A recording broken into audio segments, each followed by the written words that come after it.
Welcome to another exciting episode of Structuring Society Through Music and Art. This is your host, Uspiwe Daker. Today we are having a lovely young guest, a young blood of SSM. Her name is Michelle BANDA, but the rest should introduce herself. How are you, Michelle? I'm good. How are you, Uspiwe? I'm doing great. So before we go further, how was your day today? It is great. I mean, I'm in school, so I was writing. Yeah. I think I did good. So yeah, I'm having a good day. I trust you. So let's not waste no time and let's dive into first knowing who is Michelle before we come to you joining SSM and other things. Let's start a bit of a background of who is Michelle. Okay, Michelle is a 23-year-old young lady from Kagiso. I was born in Soweto, but I've spent all of my childhood. I still live in Kagiso. Okay. And in a nutshell, I would say I'm an artist. Oh, I'm in right. nursing school, but I'm an artist. Yeah. Yes. I am a musician. I'm a violinist, Okay. and then I am also a fiber artist. So I crochet. All right.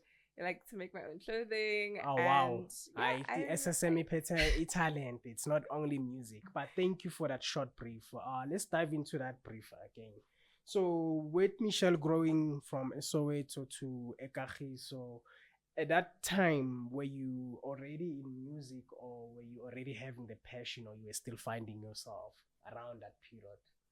I think I was still finding myself because I grew up in a very musical household. My mom sings all the time. She will sing about anything and everything. And, my dad, just the same. He likes music. So growing up, there was always music playing in the house, whether it was a cassette, on the TV, on the radio. But I didn't come across like the idea of wanting to do music or becoming a musician until I was like probably in Sunday school. So probably like around the ages of like 7 and 8. That's where it first started for me. All right. So around that age of 8, so you were already introduced to music. So coming to orchestra, is it something that you started that time? No. So at that time, because I started in the church. Yeah. So my mom, they ended up putting us in what they called the Sunday school choir. Yeah. It was me and my friend, and her granddad would always come and pick me up. And at the time, you're young, you don't want to do this. Like, I want to stay at home. So I didn't understand, like, why are you making me do this? But I would get there and, you're singing with all these other kids from like different congregations. Yeah. It was nice for me, but it was just the singing. I didn't know a lot about the choir, the orchestra. I mean, even at the point, I don't even think I remember seeing the orchestra. It wasn't until later on that I was like, oh, okay, I could be a musician outside of being a vocalist. It's a thing, yeah. So with your vocals, have you recorded something maybe that maybe your followers or your fans can at least give an ear, go Spotify or maybe your personal page where you were singing? Because me knowing you, I know you're playing an instrument. So hence we're diving more to also give people more of SSM. So I don't have any singles. I don't really see myself more as a vocalist. Like, I enjoy the singing aspect of it and singing like in the choir. That's really the kind of like singing that I love to do. But as for a single, not at the moment. But I will push her to do so because that's part of a talent. And then how did you discover the love of SSM? Because you were still into vocal singing and you were not aware of playing instruments. When did it actually kick in or click that, okay, this is interesting, let me see this instrument? So, like I said, we did the whole like Sunday school thing. And so Mr. Msisa and I, we go to the same church. And at the time, we would travel from Kagiso to the church Mdane. And he came as a guest conductor, I believe. Shut up, Msisa. And we were singing. That's what it was. It was a Christmas concert. We were singing. And over time, we would have what they called winter music school. So this was during the winter school holidays, where we would spend the day at church, and they were trying to teach us amarikola, you know, this is like the beginner entry level instruments, because they're trying to say, no man, you know, we should try to get our young kids involved and try to build orchestras, you know, in our Black congregations. All right. So he was also part of the people that would teach us. And then I think, I don't actually even remember, but yeah, I think he then mentioned having a music school and teaching music. And I remember many Saturdays going MDME to have just my recorder lessons and theory lessons. And that's really where it started. Wow, that's beautiful. Would you say getting exposure to young people who are watching, it helps actually to also discover your other skills or your passion for something? Because I feel like most youth is not exposing themselves to the right things that can actually change their lives. Would you say it's mandatory for youth to be exposed to what they would wish to aspire to be? I think so. I mean, I think for me, like, before, like I said, I mean, I only knew singing and not playing of an instrument. So when I finally got into it and I started playing, and it's opened up such a big world for me. I've met people that I never thought I would meet, but also it's made me realize, like, I could be a musician, like a professional musician. So I think it's very important for people to be able to see themselves in the spaces that they want to be in. So if they can, and if they're able to just go to the places where they're able to visualize themselves being. So if you want to be in an orchestra, go watch an orchestra perform. If you want to be a dancer, go watch, you know, the dancers dance. But I definitely agree with that. All right, thank you. That's beautiful. Before we carry on, I'm interested on the process of playing one of these, but let's get the naming. Okay, for our viewers, what would we call this? That's a silver flute. That's okay. And then this? This is it's a violin. Okay. Yeah. Is that what you're best at? This is what I play. Can you take us through the process of playing a violin? Besides understanding the notes, how do you connect with an instrument such as a violin for people who maybe would want to be part of playing instruments? I think, you know, for me, and something that my teachers would say over time is with the violin especially, is just knowing how to hold your instrument. The way you hold your instrument, it affects the sound and affects the quality of the sound, and you know how you hold your bow. Give us maybe an example of how should you hold a violin? For instance, you know, you hold it like this, right? And you know, sometimes you get tired because you know you're supposed to hold it high up so that the sound travels, and the way you hold your bow and how you know you press down on the strings. You know, the firmer you press down, the firmer the sound. So if you are playing, you know, when your violin is facing down, it also affects the sound that you produce. So it's all about, you know, playing, and it's a very sensitive instrument. One wrong touch, you are playing the wrong note. Your intonation is out. So it's really about, I think for me, you know, just handling with care. It's a very fragile instrument. So all right. For our audience, 2 seconds, you know, just to hear the sound. Spotlight. I don't know if this is in tune.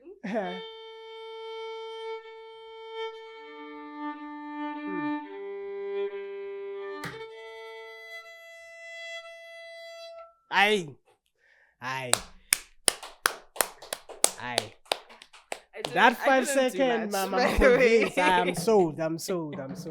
Thank you so much for that opportunity, because you know sometimes having maybe an instrument, a musician or whoever might be, if you don't see the practicality of it, it doesn't really go that far. So people are viewing this, seeing you playing that, and actually getting the instructions of how you actually need to hold the instrument. It's actually impactful, right now it might not seem like it, but obugele will further understand.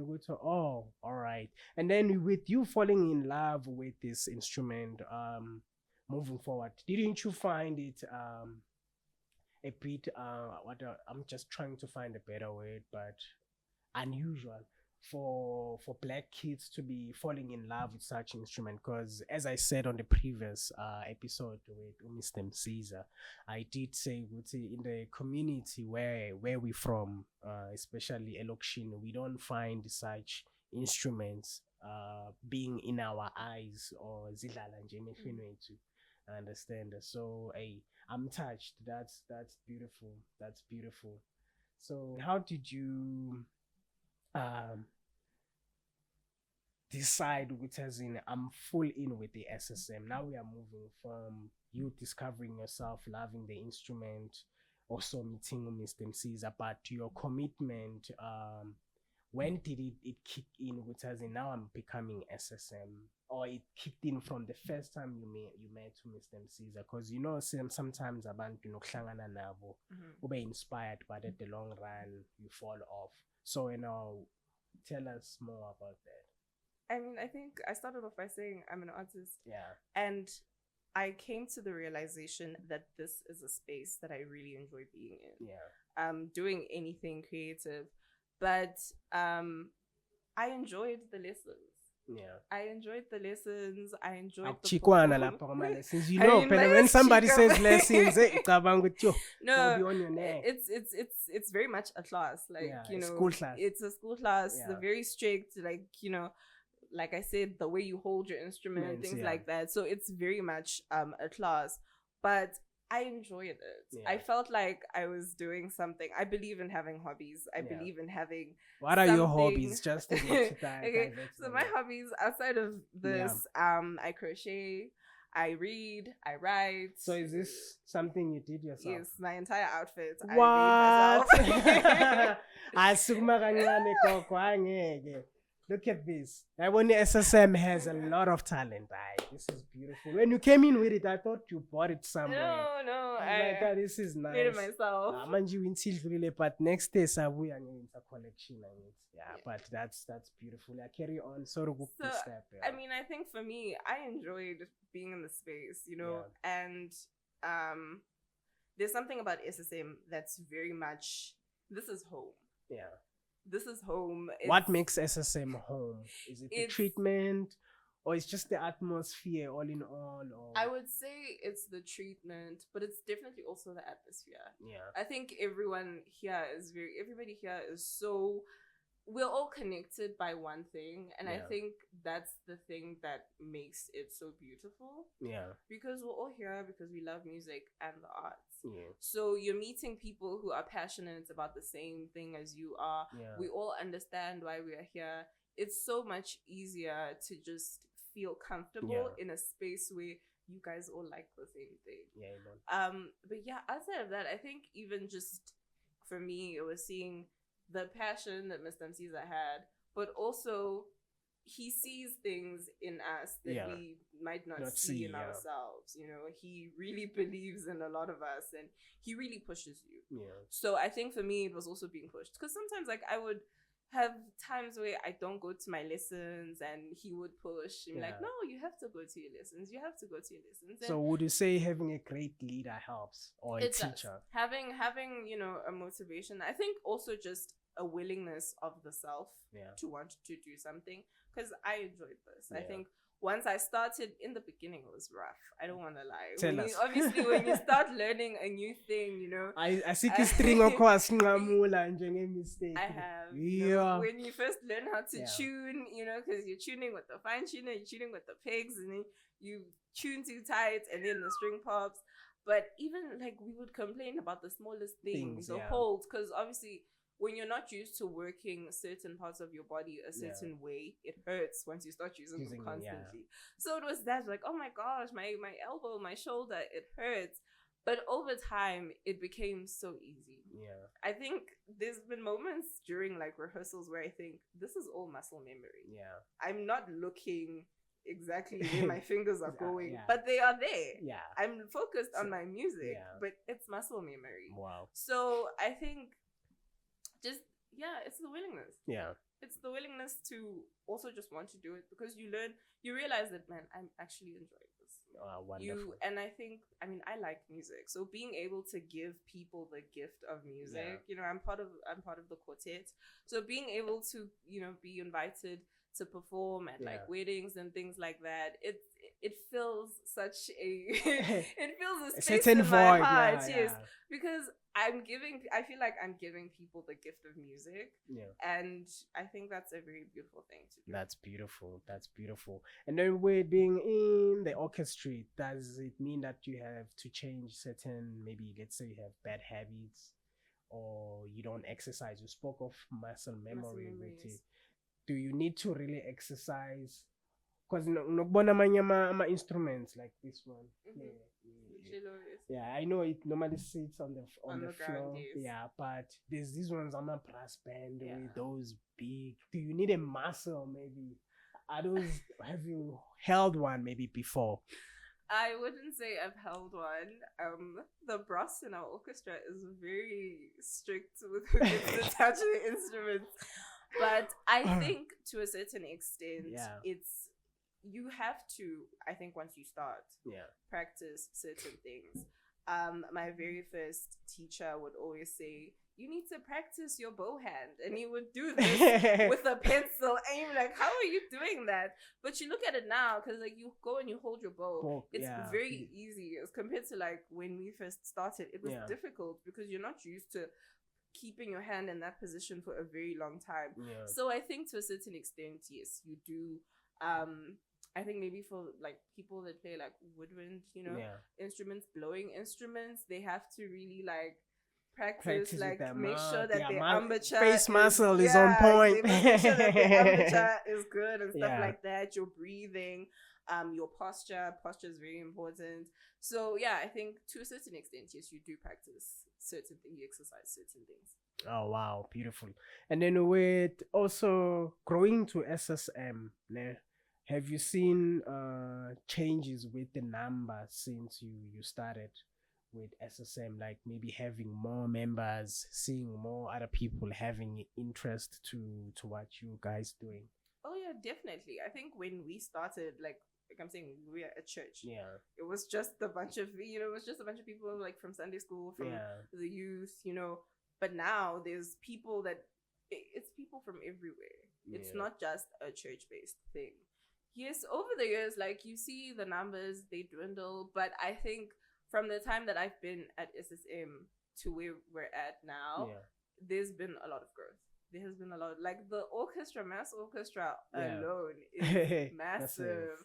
Whereas at first, like it was just a few people. So the growth has definitely been there. Aye, that's beautiful. You can find yourself here. Besides playing an instrument, there's other opportunities in the company. I believe you also play the other role. Let's talk about that. Yes. Besides the part of music, SSM, what other role do you play in a So I do PR SSM, and content.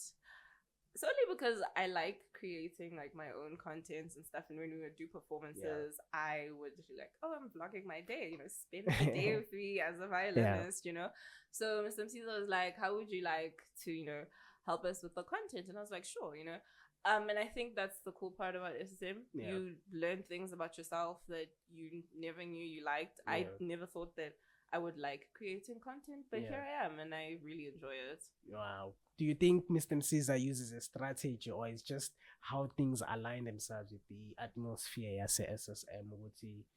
How he's able just to see you through whatever position that you're gonna fit in? I think I said this earlier, but I definitely think he sees something in people beside the strategy they might not see in themselves. And he definitely pushes you to get. He won't say that, oh, you should do this, but he'll definitely push you in that direction. You wouldn't think that, oh, I can do this, and then he'd be like, oh, you should try it.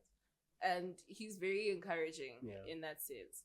So yeah, I definitely, it could be a strategy. I think it's just the person that he is as well. So yeah. Right, then let's talk performances. You mentioned performing at weddings, concerts. So with that, how do you feel when you're performing, maybe let's say a lokshin compared to a higher class? Do you find regardless the environments are different, but receiver, do you find difference in the energy that you receive when performer maybe lokshin or maybe privately to the elite class that I tend to see you performing?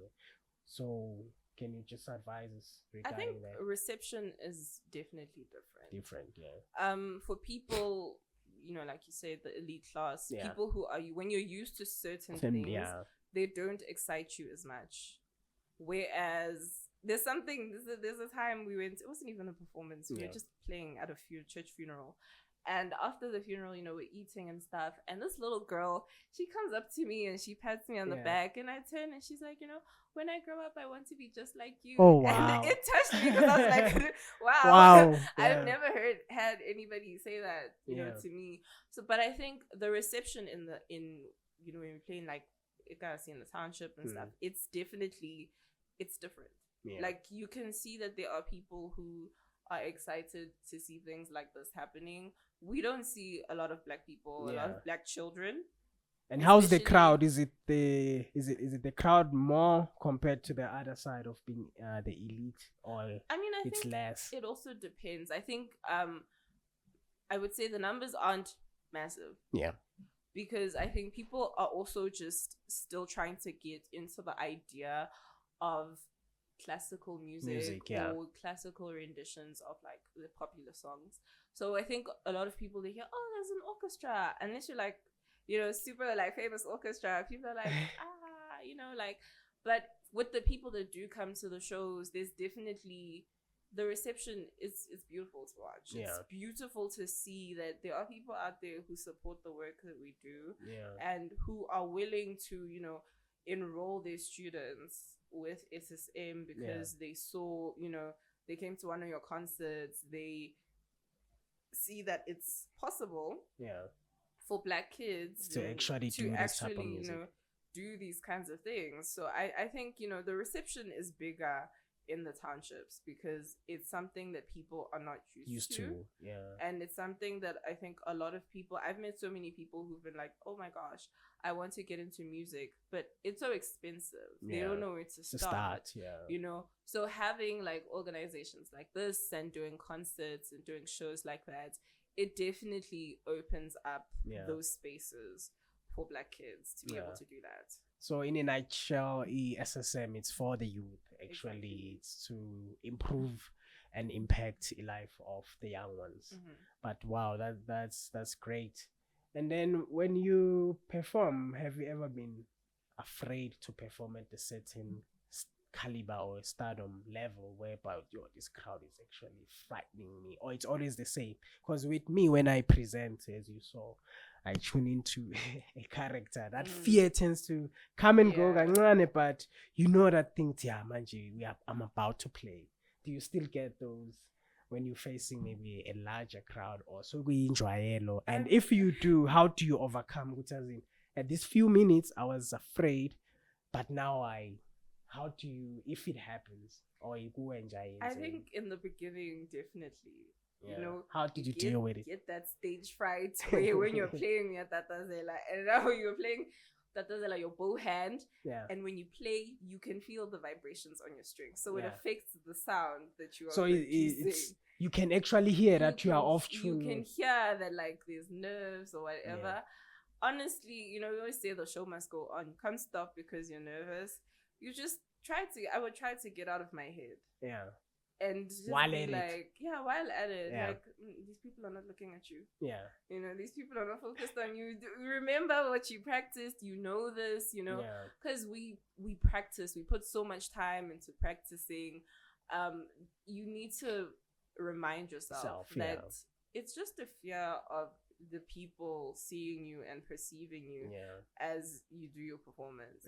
I think for me, the stage fright was bigger when it was a smaller number. Yeah. So when we first started doing like the quartet gigs, it's just the four of us. Everybody has their own part. It's you're playing in harmony. If you're off tune, they're gonna know that this person is off tune. So in those moments, I really had to be like, Michelle, you need to get your head in the game. You need to be on your Zoom. Yeah. Like you can't let the nerves control you. Yeah. But honestly, I haven't been nervous in a very long time. Wow. And I'm just very grateful for that. I think I've gotten to a point where I'm just comfortable with it now. It's like second nature. I small. And then I'm concerned also with when as a creative or a musician, there's fatigue stage where you feel tired. With SSM family, what do you do? Is there camps or things that you do to actually rejuvenate your spirit and be able to come back? Amandla, We do annual camps. There's sort of like workshops, but they're very fun. You know, we're workshopping, but we're also playing, and I think this is like the fun part because we have a lot of children. Okay. So we do incorporate a lot of play. So we do the camps. They're usually like a week long, and in between the moments of workshopping, we're also playing. Yeah. So we're just having a great time. And you go away, you go to a very serene place with no distractions, and What's your favorite place you've been to? Sorry to cut you. We go to Hapororo Youth Retreat. Okay. It's in the mountains in Hartevius. Yeah. It is beautiful. Wow. It is quiet. There's no technology. I'm not TV. Would you say such it helps from coming back so Amanda with disconnecting from the media technology? It does. It definitely, I think one thing for us as well, there's a lot of us at SSM, over like probably 100 and something, students at SSM. And Mr. Msiza has a system, he has a buddy system. So he'll pair you up with people you don't know. And for a whole week, like you go to the bathroom, you go with these people. You go to the kitchen, I'm straight. So it definitely builds, and I said this earlier, there's a sense of family. It definitely builds the sense of family. But I think when we come back, you have an appreciation. I think for me, one thing I've always gotten out of those camps has always been discipline and gratitude. I'm not a person that exercises, but we exercise for the entire week, and it just shows you discipline because you're not allowed to give up and things like that. There's always going to be somebody pushing beneficial you. There's always so in it just it's not just music workshops and music and arts workshops. There's so much more that you learn from it, because the place in itself is also like a very spiritual place. So we go to the chapel, it's nice, it's fun, but it's also just a place where you get to de-stress and relax. So you come back definitely feeling very relaxed, very tired, but you're relaxed as well. So it's definitely a great place to be. Wow, that's beautiful. And I've checked your page as SSM. You went to Cape Town. Tell us about that feel of Cape Town.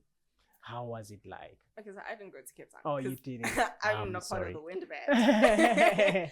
but yeah, I think just seeing them in Cape Town, it's a good feeling. Yeah, it gives you that hope that there's a big opportunity. It's exposure. You're exposing yourselves to people that wouldn't necessarily know who you are, because you can see people on social media, but they live on the other side of the country, they live on the other side of the planet.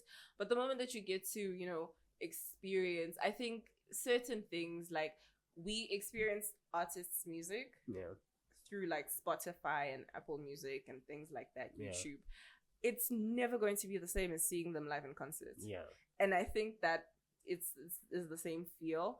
I think it was also just a really good trip for them to have, because Mr. Msiza often talks about like the experiences that they had. So being able to, work with different conductors, because we don't really have a lot of conductors here, but being able to work with different conductors and just being exposed to playing with other people outside of the people that you're used to playing with. I think that was also just a really great and I think it was just a great way, like, to just relax, go by the beach, have fun. Can you swim though? I can't swim. If it happens, you get that opportunity to make it to the Cape. Yeah, no, I'd love to. I love, I love the beach. I love the water. I can't swim, but yeah, I would definitely take it in a heartbeat. Wow. And then you mentioned people whom you might see on social media or media, and then who would you say is the most iconic person for you that you look up to, aside from me SSM, somebody maybe music lane, because you are a musician, the artist actually. I definitely like Adele. Okay. I think, we often complain, say, oh my gosh, Adele leaves for like 5 years. She'll release an album and then she leaves for another 5 years and you don't hear from her. But every time you listen to her work, you can tell the amount of work that has gone into it, that's put into it. I think it just really says to me, put, effort into your craft. Yeah. It sells. It's what you do. I hope you're listening, guys. Take the time. Yeah. I write. I'm writing. Yeah. And it's been a long time coming. But I often always tell myself that, you know what, like when the book comes out, it's gonna be a great book, because a lot of time is being put into what I'm working on. So I think even in the sense of music, it's just taking the time to hone your craft, hone your skills. So does the book have a title though, or you just gonna give it after? Not yet. Okay, but I believe it's about you, right? I wouldn't say it's about me, but it's definitely vast. It's vast. It has components of me. So there's musical elements. My main character is a musician. It's based on musicians. And just a few experiences I've had personally, but it's all fiction. So yeah. Okay. And then with your voice, I don't want to put you on the spotlight like how you play.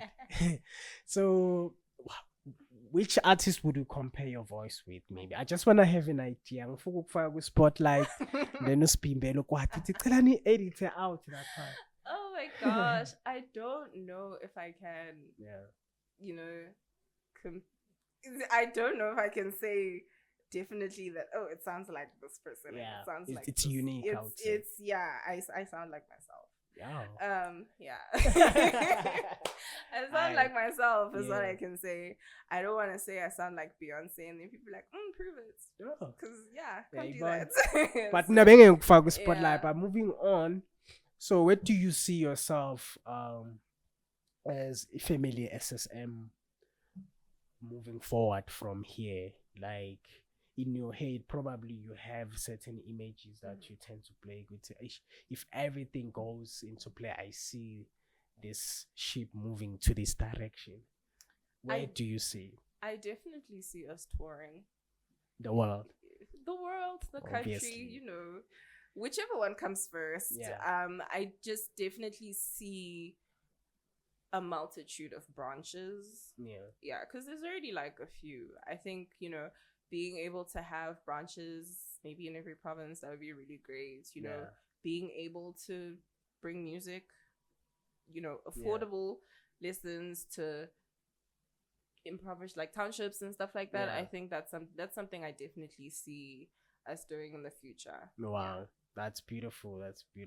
What about you being a teacher? Because you seem like you're good with what you're doing. I understand that. I think also you should consider having to teach other people just to share the skill. What I've realized with this journey, yes, there might be people who were born to teach, and then babafundisa certain people they don't get it. But if they sit from a peer, maybe umuntu younger than them, who's having an understanding, it becomes easy. Because I've seen it with the people I've taught doing tattoos. If you send them to a higher professional person, but if I explain it to them, it just works for them. That's what I see in you. See how you said to Caesar just sees it. Yeah, I see you being a great teacher with music or whatever that you do, and I can't wait for your book. I understand that. Yeah, I think how many years? Because you wanna take your time, right? maybe like 2 years, And 2-3 years. Yeah. So my last word, what you would wanna say to our viewers that are watching, like young peers, about E3, SSM, the vision and mission, just to round it off? I think, and just give positive words to the viewers. I think in regards to SSM, it's about empowering young people and showing them that you can do the things you want to do. Yeah. You can make something out of it. Because I think a lot of us, I can speak for myself, like being an artist is not necessarily something that my parents see as a career. And it's okay. It's understandable. What creates that? Because I've seen it in a number of I would say black families where they don't support your dream. They think you are playing, in a sense. They don't see it as a career. What do you think causes that? I think there's not a lot of like positive how would I say it?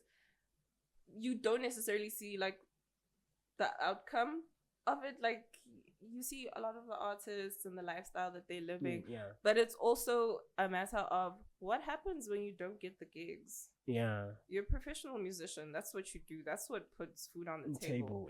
What happens in those moments where you're not getting gigs for months and months on end? How are you planning on surviving then? I think that's definitely the number one, and I definitely understand that, and I think this is why I hold it as such a special hobby, because I love doing the gigs, but it's also something that could be like, even if I didn't get paid to do it, it's something that I wouldn't be mad at. So I think it's definitely number one, the stability that comes with it. How sure are you that you're going to get the stability that you really want, the stability that you're craving? I think it's also, we don't see a lot, like we have black celebrities, but you don't always see it happening. You don't know someone personally who can say, they tend to post success than the failures. You don't know how long a person has worked to get to where they are. And there's a lot of people who had that fame, and maybe they just couldn't handle it, or they couldn't handle their finances, and they did not know how to go about it. So now when people look at them, just like, oh, what a shame. They were so good at what they were doing, but they were not able to save anything from it. So I think those are the things that maybe our parents look at that make them go find something stable. Now, I'm a nurse. I'm studying to become a nurse. But and to add on, thing my mom always says is, everywhere you go, you will get a job. You move to a different country, there will always be a job, and I'm very appreciative of that. My point to that question, to add on, Mina, how I see this thing, I feel like our parents were conditioned, system-wise, when it comes to believing in a dream. They were conditioned not to believe in a dream, and then that is passed on into us, the offspring. So you need to get a 9 to 5. You need to get a 9 to 5. Because now when I started this journey, it used to pain me not getting support from my parents, but we're having to understand with the history, these people were actually deemed to be workers. So anything outside of that, it's gonna scare them at the end of the day, and then it might be like it becomes personal. But once you have that understanding, it makes you they will understand. Maybe me saying this is what I've been trying, because a lot of people I've seen being discouraged with but what I would say, Mkulu or Goko or whoever's watching out there, don't be discouraged if you find no support from close people, because as I said, some things are condition is cool. Now I'm starting a company, it scared them because nobody had a company. Where do you get these balls to actually be this independent and tackle whatever you come across? But that's my input to your answer. To add on, it could be that also, but I'm grateful that we are here seeing young people with SSM pushing their dreams. But I would say big ups to you. I can't wait for your book, And hopefully you will go back to singing. I understand that and release something. Days. Yeah, because your voice, me, I'm a scout. I can scout musicians, so I can tell your voice is beautiful. So don't sleep on it. Yeah. So anything else you would want to say to the viewers before we call it off? Ngoba director lapha. Saka ngibonisa isikhathi seseqile. I just think,